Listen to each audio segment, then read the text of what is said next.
So thank you for joining us today. A lot of concern at these meetings about what's going to happen with Greece and with the euro. What's your kind of feeling about how those negotiations are happening? Well, there's no doubt that the mood here is notably more gloomy about Greece, and there's a sense that things are coming to a crunch in the coming weeks, and a misstep or a miscalculation could lead to a full-blown crisis of the kind that you saw in the Eurozone a couple of years ago. Now, it's a mistake to think that Britain can be immune from that, which is why it's all the more reason we've got to build our resilience, stick with our plan, and it would be absolutely the worst time for Britain to abandon its plan and have a confused economic approach. The UK is slightly exposed here, though, because it's not just the European authorities which have lent money, it's also the IMF, and the IMF has taken money from the UK. So are you concerned now that it looks like Greece are at least thinking about delaying payments to the IMF? Well, no creditor to the IMF has ever lost money so far. The IMF is built to deal with problem countries and countries that can't make payments. So I think the real risk to the UK and indeed to the European economies is the financial contagion that would come from a Greek crisis or a Greek exit. I don't think we should underestimate the impact of that. Now, the UK can urge our colleagues in the Eurozone to sort the situation out, and we can make sure that we are better protected at home. Now, this is all coming to a crunch, as I say, in May, it now seems likely, and that is, of course, a moment when there's a real choice for the British people about whether we want to continue with the economic plan that's creating jobs in Britain, including 2 million jobs, as we discovered today, and building resilience in Britain, or depart from that plan. And it seems to me this would be the very worst moment to do it, when you've got strong jobs numbers at home and you've got this risk growing abroad.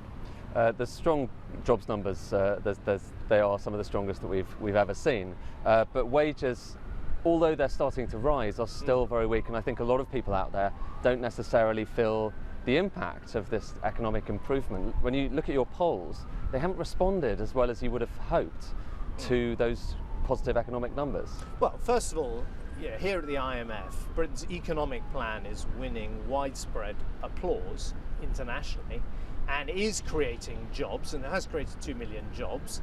And of course, with inflation at 0%, now wages are clearly rising much faster than that.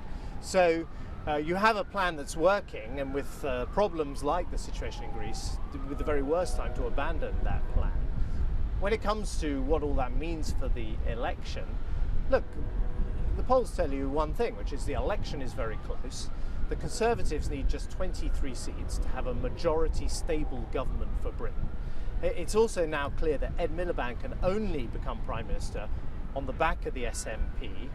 Today he was asked 4 times to deny he'd do a deal with the Scottish Nationalists. 4 times he refused to do that. It's clear that there is an alliance being cooked up by those who would bankrupt Britain and those who would break up Britain, and I don't think Britain will stand for that.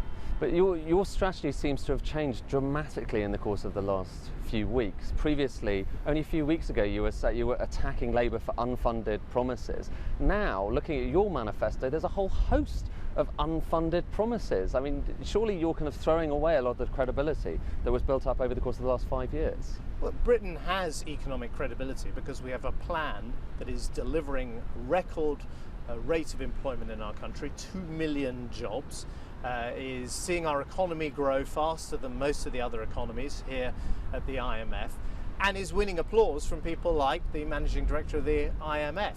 Now, the reason it wins applause is because it's a solid plan with a clear timetable for eliminating the deficit, and it's a balanced plan that involves making savings in public expenditure while at the same time investing in things like our National Health Service and cutting taxes so work pays. That's what we've done over the last 4 years, which is why you've got the jobs and the extra investment in the health service while the deficit has fallen, and we need to continue with that plan over the next 5 years. But it's not really a plan, though, is it? Because if it was a fully costed plan, we would have actual numbers for some of these promises. And at the moment, we don't have numbers on where you're going to get the money from. Well, you do have numbers. You know exactly how. So how about for the NHS? Where does that money come from?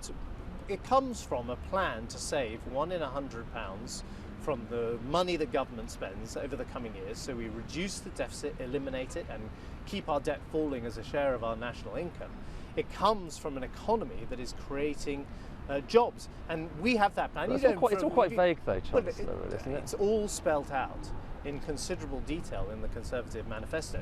If you look at the proposal of Ed Miliband and that alliance he'd do with the Scottish nationalists, it's clear he could borrow tens of billions of more. He could see our national debt, which is now falling as a share of our national income, start to rise again, and that would cost international confidence in the UK at a time when we've got real problems abroad like Greece, and that means jobs would be lost, incomes for families would be cut, and that's the real choice. Do you want to stick with the plan that is working, that wins international support because it's credible, or do you want to risk it all?